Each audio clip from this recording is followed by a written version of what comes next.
Hello everyone, Larry Satchwell here. If you're still decorating for Christmas, I've got another Christmas tree I want to make today. I followed one of those ads on Craigslist that said free scrap metal, and it wasn't one of those that said you have to take all. I hate those ads. It was close by, I drove by and I saw this scrap piece of metal. I thought, I'm going to take it. I don't know what I'll use it for. You know, one of those nights I couldn't fall asleep. I thought this might be a great Christmas tree. I have a file folder here and I just quickly drew out something. I don't want to make these lines too sharp because this is could be a hazard here. Probably not, should not be around young children. I like the shape of this. I just don't think it's big enough. I'm going to make it a little bit larger. And I'm going to use the negative instead of the positive this time. I like that a lot better. I'm going to use the center rib of this as support. And I'm not going to use the marker because I don't want the marker to show, so I'm just going to scratch this in here. Now, I'm going to try to cut this with some tin snips. You could use a jigsaw with a metal cutting blade as well. I've worked with this before on my barn roof. It's really hard to cut that rim right there. The rest of it's pretty easy. I've also got these scissors that's supposed to be able to cut a penny in half, and they will cut it. Again, this is the way I do it. If you cut your wrist on this and bleed out, please don't blame me.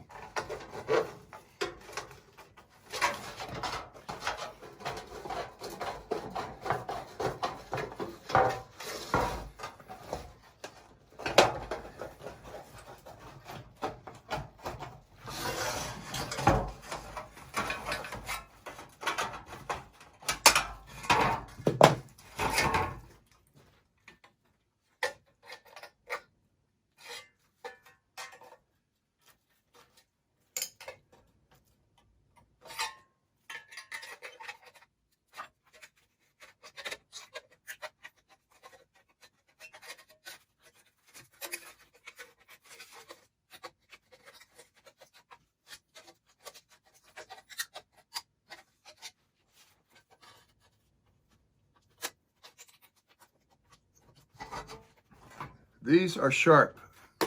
Use care discarding them. I wouldn't recommend putting them in a plastic garbage bag because then when you take the garbage down, you're going to cut your leg wide open. You may have seen in the background of several of my videos, feed sacks. That's what I use for garbage cans here in my shop. We have 2 horses and 7 goats and an abundance of feed sacks.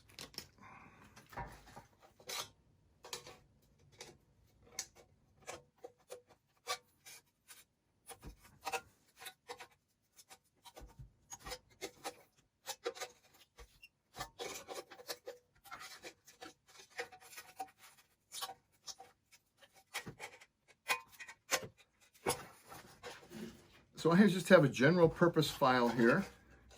I just want to make sure that I take off some of these sharp sides.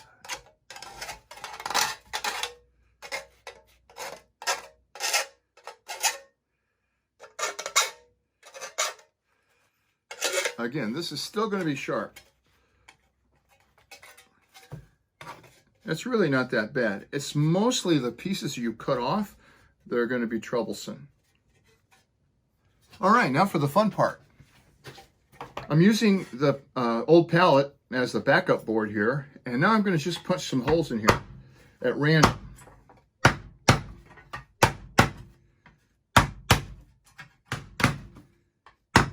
This is just a 4x4 block that I keep on my drill press, and I have a big hole in it. I want to enlarge some of these holes. So to do that, I'm going to use the hole that I've already started here with the awl, but now I can use the awl to really go down in there. Or I could get a big old whopping nail. And it's easy to punch through there.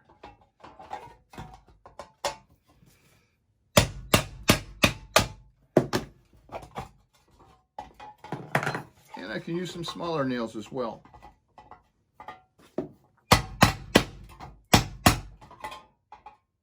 This really leaves a sharp edge on the back. So I'm going to try to pound those over.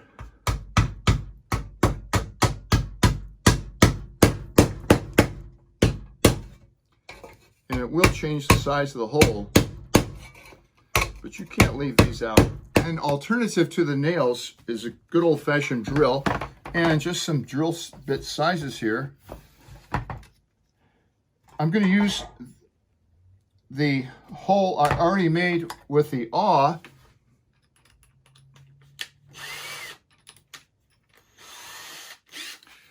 Sometimes on metal, if you don't have a little pinpoint hole, the drill bit will skip on you and start rolling. Oh, that's why it's important to have a little pinpoint or a place to get started.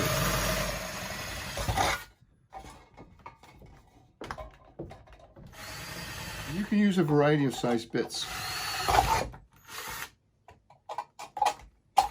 Now in doing that, I bent up the metal a little bit, so I'm just going to use this piece of wood as an anvil and make sure I've got all those holes that are sharp, like this one coming out the front here.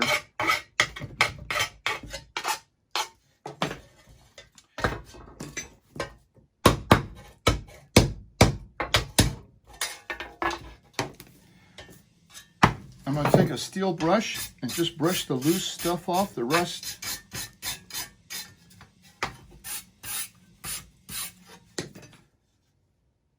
And I think that looks okay. This really feels pretty safe now, but it's still metal and you've got to be careful.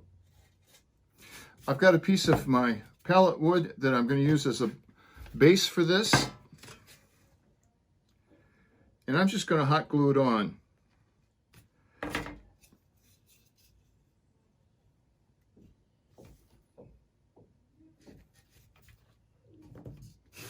Stands up there.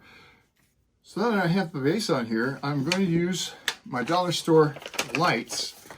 And instead of putting them in front, I'm going to put them in the back.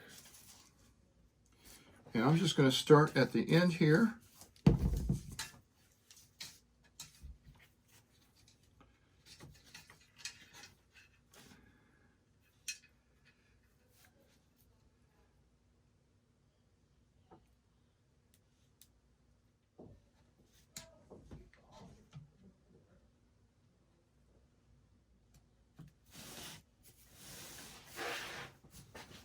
All right, let's check this out. All right, that's kind of cool.